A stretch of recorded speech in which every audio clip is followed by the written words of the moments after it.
nossa natureza, a natureza que Deus criou para nós. Então, lá no Japão, nós vivemos aqui na Terra, tem um manto de magma, tá?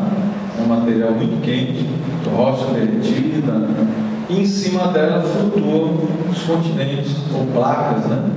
No Japão, uma placa começou a forçar a outra, ela vai acumulando energia, tá? Porque a rocha resiste, até o ponto que não resiste. E quando ela não resiste, aí se libera uma quantidade monstruosa de energia. A placa fez isso, né? Ela estava assim, fez isso. Quando fez isso, acho que ela subiu 5 ou 8 metros só, pouca coisa. Só que levou uma massa de água enorme junto com ela. E essa massa deu, o efeito foi a tsunami. Lá no Japão, naquela área toda ali, foi o caos, né? A gente viu que até o Japão, que é um país todo organizado, preparado para aquilo, não suportou. Tem até hoje problemas. Mas só para a gente ver, se eu tenho um caos instalado em um determinado lugar, como é que eu vivo? Imagine se no Japão todo dia tivesse uma tsunami. Não comportaria a vida ali. As pessoas não conseguiriam viver lá. Então eu preciso de uma certa acomodação, de um certo equilíbrio. Tá? E a gente tem isso aqui nesse mundo que nós vivemos. Deus coloca isso para nós, para que nós possamos evoluir. O princípio inteligente vai aqui descobrir as leis da física e as leis da moral. Leon Denis tem um livro dele, não estou me lembrando agora, se não me engano é o Problema do Ser, do Destino e da Dor, se não me engano é esse livro dele. Ele fala que Deus deixou as suas leis em 2 livros, escritas em 2 livros, sempre abertos para a humanidade. O livro está sempre aberto para a gente, tá? Não tem livro fechado para nós. Aí fala, no livro da consciência, ele escreveu as leis da moral. É como se tivesse dentro da gente. No fundo a gente sabe o que é certo e o que é errado. Então eu tenho o livro da moral dentro de mim, na minha consciência, que vai nortear, eu posso descobrir. E diz, e deixou no universo o livro que rege as leis da física, da matéria bruta. Está sempre aberto para a gente. Por isso é que nós vemos observamos uma quantidade grande de pesquisadores, de pessoas que se dedicam ao estudo das ciências. Tá? Primeiro ele faz a ciência pura, descobre segredos da natureza. E depois vem o engenheiro, normalmente é assim, né? O pesquisador descobre as leis, e vem o engenheiro e inventa uma aplicação para aquilo. Aí a gente vê quanta descoberta nós vivemos hoje, quanto nós temos e não percebemos direito. Eu fico me lembrando, eu tenho uma relação com alguns jovens, né? Que eu faço treinamentos e pergunto aos jovens, vocês, quando nasceram, o computador já existia? Não existia? Existia. Pois é, o computador nem sempre existiu. Eles têm a impressão que aquilo sempre esteve ali, e não é verdade. Na década de 80, o computador era caríssimo, poucos tinham acesso, esquentava, dava muito problema, mas já era uma aplicação da ciência ali. E internet? Internet é uma maravilha, né?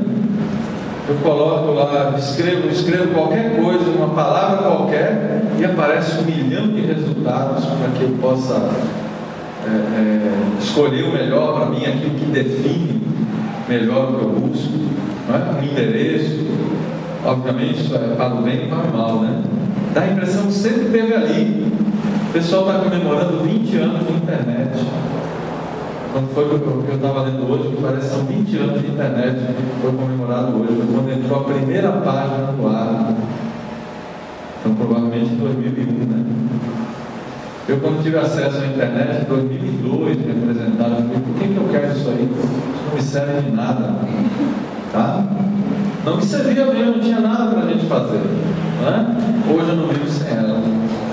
Não é? A gente tem uma capacidade também de absorver essas coisas. Mas só para ver isso tudo que é, gente, o conhecimento que o homem vai aprendendo. Primeiro, o conhecimento frio. E depois vem alguém e inventa uma aplicação humana para aquilo.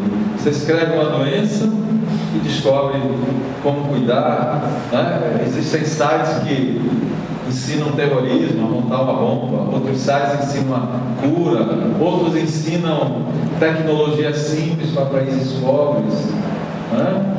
Outros aproximam as pessoas no momento que traduzem as coisas instantaneamente. É fantástico. Eu descobri recentemente, porque precisei começar a falar inglês, eu não falo inglês direito, mas tenho que escrever. Eu escrevo em português aqui no tradutor e já me dá na hora em inglês como é. E se eu quiser ouvir, eu aperto o botãozinho e falo como é a pronúncia, como é que eu... que maravilha!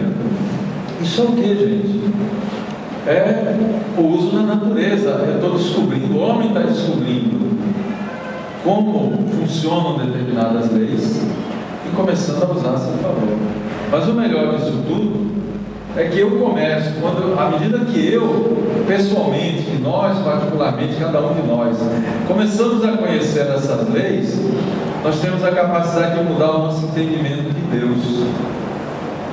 Para muitos de nós, ainda, quando eu falo em grupo de estudo sobre Deus, as pessoas dizem assim: "Ih, você está complicando Deus." Para mim, Deus é Jesus. Jesus não é Deus, tá? Ele é um espírito em processo de evolução como nós, que quando esteve aqui já estava num patamar de evolução muito grande, tá? Ele já tinha passado etapas que nós ainda estamos passando. Ele é como o irmão mais velho nosso, que a gente chama aquele meu irmão maior, né? Quando a gente é pequeno, que alguém vem bater e fala: vou chamar meu irmão maior, meu irmão mais velho, não é isso? Vai pedir socorro. Jesus é esse, aquele irmão querido, mais velho, que a gente chama no momento de sufoco, que a gente tem como um guia, que a gente tem como um modelo, uma referência. Maravilhoso. Mas dizer que Jesus é Deus, a gente está diminuindo Deus. Toda vez que eu tento comparar Deus com alguma coisa, eu estou diminuindo Ele, tá? Ele não é uma pessoa. Ele pode estar nas pessoas, Ele pode estar em nós, e Ele está em nós, mas nós não somos Ele, tá? Ele é alguma coisa diferente que a gente não consegue entender. Outro dia uma pessoa me falou assim: eu defino Deus como uma energia. E outro me disse: não, Deus é uma luz. Será que Deus é isso? Não. Energia é matéria, tá? Se você pegar um corpo e destruir ele nos seus componentes básicos, ele libera energia. E se eu pegar essa energia e puder condensá-la lá adiante, ela vira matéria de novo. Peraí, então Deus não é isso? Não, Deus é imaterial. Os Espíritos falam no livro dos Espíritos que eles não conseguem definir o que Deus é, mas conseguem definir o que Ele não é. Aí começa: Deus é imaterial, Deus é imortal ou eterno, tá? Por quê? Porque sempre viveu. Eu não sei o início dele e o fim dele. Aí a gente começa a entrar em alguns campos, quando começa a falar em Deus, que vai fugindo da nossa compreensão, que é muito mais cômodo eu entender Deus homem, Deus um animal, Deus uma pedra, um objeto, um totem, um amuleto. É muito mais fácil eu entender Deus ali. Eu estou vendo, eu pego, mas aquela visão ali ao mesmo tempo me aprisiona, né? Tem gente que vê Deus não quero falar isso, mas eu não vejo uma comparação melhor. O indiano vê no bovino, nos bois e vacas, deuses. Tem que deixar eles andar, fazer o que quiserem. Aí eu fico aprisionado, eles não se alimentam daqueles seres, né? O mundo inteiro se alimenta, eles não. E aquele animal anda para lá e para cá sem um sentido, sem um objetivo. De uma certa forma, eles podem estar relativamente aprisionados naquela visão. Poderiam limpar o seu mundo daqueles seres, podem estar atrapalhando. Tá, eu não uso, mas não me atrapalha. Mas não, eles deixam porque não podem mexer de forma nenhuma com aqueles seres. Então, toda vez que eu me prendo a esse tipo de coisa, eu estou ficando prisioneiro dele. Da mesma forma, quando eu vejo Deus, o Deus que castiga, eu fico prisioneiro. Eu faço alguma coisa errada e fico com medo, Deus vai me castigar. Onde é que ele está? Aí eu começo a pautar minhas ações pelo medo e não porque eu acho que determinadas coisas estão erradas.